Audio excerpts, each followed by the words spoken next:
Hi, everybody. DJ Yokley with you for a very special Coach's Corner. We're episode 2 now with head coach Dan Reardon. Coach, coming off a big win in week 1. Talk to me about what you saw on tape. Yeah, I thought our guys played well, but we were inconsistent. So from a defensive perspective, we were pretty solid most of the night. There were 2 drives that one we ended up with goal line stand, which I was pleased to see. And then they did drive and score on literally the last play of the game. But, really other than those 2 drives, I thought our kids played really well on defense. Not to say we don't have things that we need to clean up, because we certainly do. But, I think that's normal for an opening night. There's always a million things to coach on film after every game, but in particular, again, opening night without having scrimmages, there's even a higher volume, I'd say. On the offensive side of the ball, we hit some big plays, yet we were inconsistent. Again, we need to be better in pass protection. Credit Chaney. Chaney had some really athletic defensive linemen that gave us some problems at times, but there were also some things that we can control that we need to get better at. But, all in all, there's a lot of things to coach, but we won the game and had a healthy lead in the fourth quarter, and that's what you like to see. Yeah, when you look at, no scrimmages, limited practice, a lot of unknowns, given that all those circumstances, week 1, you get a dub, and at the end of the day, you got something on tape that you can look at, and now you can coach. So how does that kind of go into week 2 in educating your players and educating your staff? Yeah, so we always talk about from a team perspective, teams make the biggest jump, just across the board. They have the opportunity to make the biggest jump from week 1 to week 2.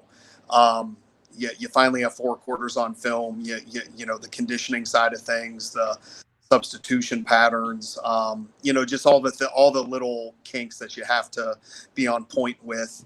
Once you go through it on opening night, there's usually a exponential leap to week 2 if you handle it the right way. So that's what we're expecting. And I've been coaching a long time, and I'm still looking for that perfect game. I've never seen it, but obviously that's what you're striving for, and you want to minimize mistakes and everything. But realistically, we're just hoping for a big increase in our level of play, and just all those little things that go into a football game.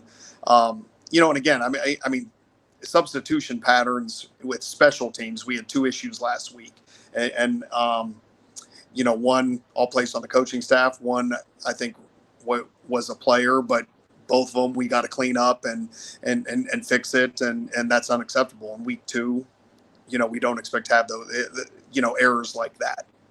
How unbelievable is it to think about week 2, this huge matchup between yourself and Fitch? You look across the sidelines, and you've got a young man in TJ Parker who has all the characteristics of a young Dan Reardon. The comparisons are there.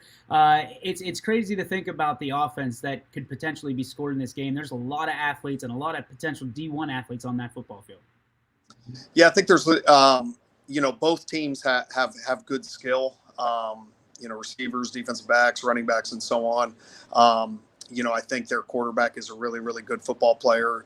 Sherwood makes really good decisions. He gets the ball out on time.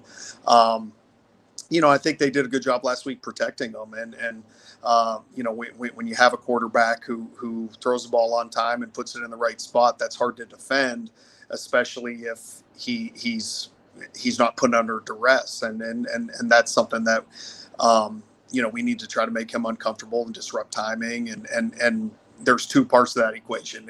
We have to cover really well, and then we also have to, defeat some blocks and get some pressure on them. And if we do that, then you have a chance. But, he's too good just to let him sit back there and throw, and, let him, be comfortable.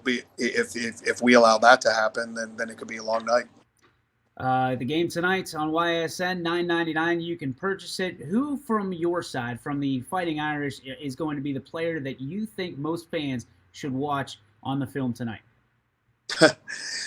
Well, as soon as I single someone out, someone else is going to make some plays. So, I'll tell you what, I'm going to keep that one kind of close to the vest because there's some game plan things, obviously, that some opportunities, because of things that we've seen. But, again, I think that the strength of our team is our skill. We have,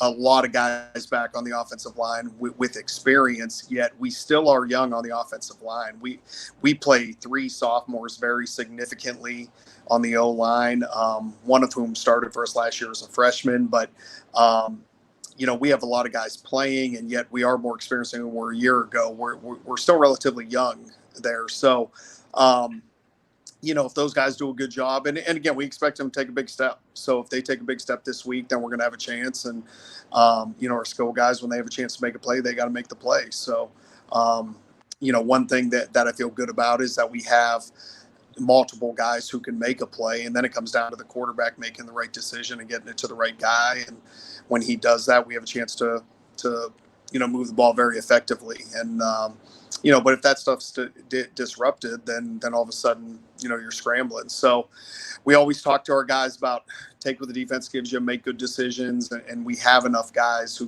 can do something with the ball in their hand that if we do that, then we have a chance.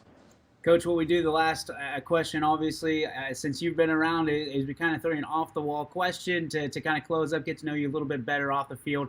If you had a restaurant and you were opening, what would it be? What would you serve? And would you have a name for it?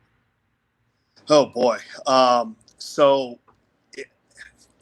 my 2 favorite foods, pizza and, I'll go 3. Pizza, bacon cheeseburgers, and steak.